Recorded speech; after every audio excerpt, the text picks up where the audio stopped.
Let's start. Israel. This is the city of Jerusalem. It is the largest in Israel for both size and population.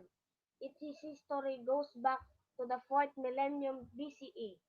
Israelis and Jews around the world consider Jerusalem to be an Israel capital as well as the holiest city. For many centuries, it has been the religious capital for Judaism, Christianity, and Islam. This has caused great conflicts between the faiths as they claim the holy sites within the city. This is a picture of city Tel Aviv. It is the second largest in the Israel and the richest. Tel Aviv was founded in 1909 on the outskirts of Port City. It soon grew larger than the neighbor, and, and in 1950, 2 years after the establishment of the State of Israel, the two were joined together to create the modern Tel Aviv. This is the city of Haifa, the largest in the northern Israel and the third largest in the country. It is the population over 265,900 people, mainly Jews and Arabs. It is the dates back in biblical times, but ever since Israel's establishment in 1948, it has been a part of this small nation. The Israel army is comprised ground force, an air force, and a navy. Israel is surrounded by Arab nations, most which is regarded as enemies. This is imperative that Israel has the largest, strongest, strong army. Therefore, every person in Israel must be enrolled in army for the for at least 2 years once they turn 18. This is the image of some Israel fighter planes. Israel Defense Force has a branch called Israel Air Force. It was founded in 1948 at the same time as the State of Israel. This is the bird-eye view of Israel's nuclear home in Dimona. Israel was the 60th country to develop nuclear weapons. They did secretly with the help of the French until it was released to the press. It is the estimate that they currently have about 100 nuclear warheads. This platter is filled with a typical Israel dinner. This style of Israeli food is influenced by a Mediterranean and Middle Eastern foods eaten by Israel's neighbors.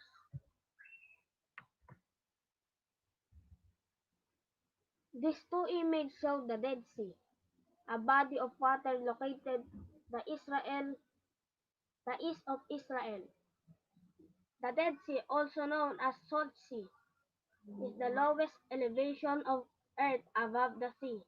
It is also the one of the saltiest body of the water, within 33.7% salinity.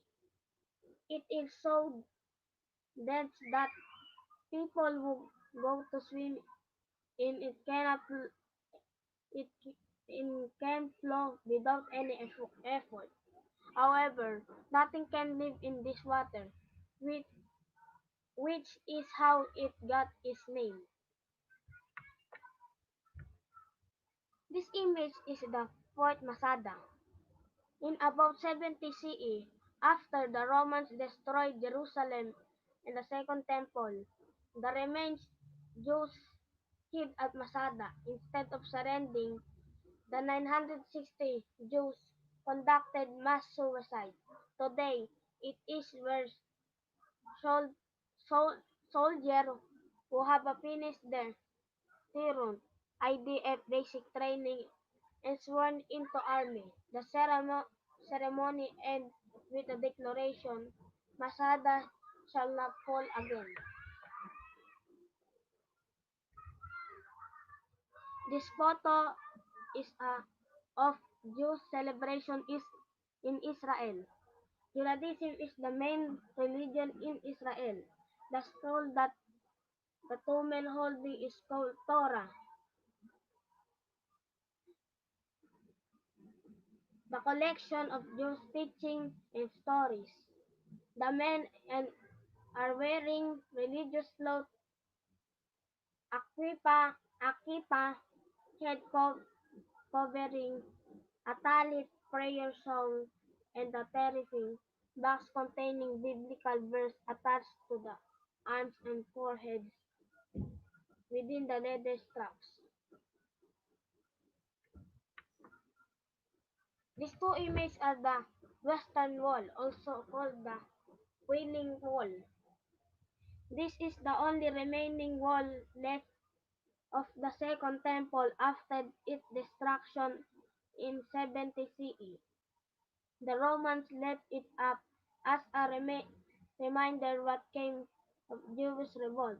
Now, it is the most religious place in Jerusalem. Jews can come and pray and also put prayers into cracks of the wall. This is the model of the Second Temple in Jerusalem. The construction of the temple began 535 BCE, after, about 50 years after his first temple, also known as Solomon Temple, was destroyed. The second temple was regarded as the one house of God. However, the temple was destroyed in 70 CE by the Roman Empire. This picture of the Temple Mount, located in the old city of the Jerusalem. Both Judaism and Islam lay claim to the religious importance of the site, making it one of the most contested in the world. The Jews believed that this was where God first created light and the earth in its present state. Therefore, this was where both the first and second temple were built. However, Muslims believe that this was where their prophet Muhammad made his ascent to heaven. They also to, in this, connect this spot with many biblical prophets. Due this belief, both Israel and Palestine Authority claim the sovereignty over the site. It is currently controlled by Israel. Thank you. This is the end. Have a lesson. Have a blessed day.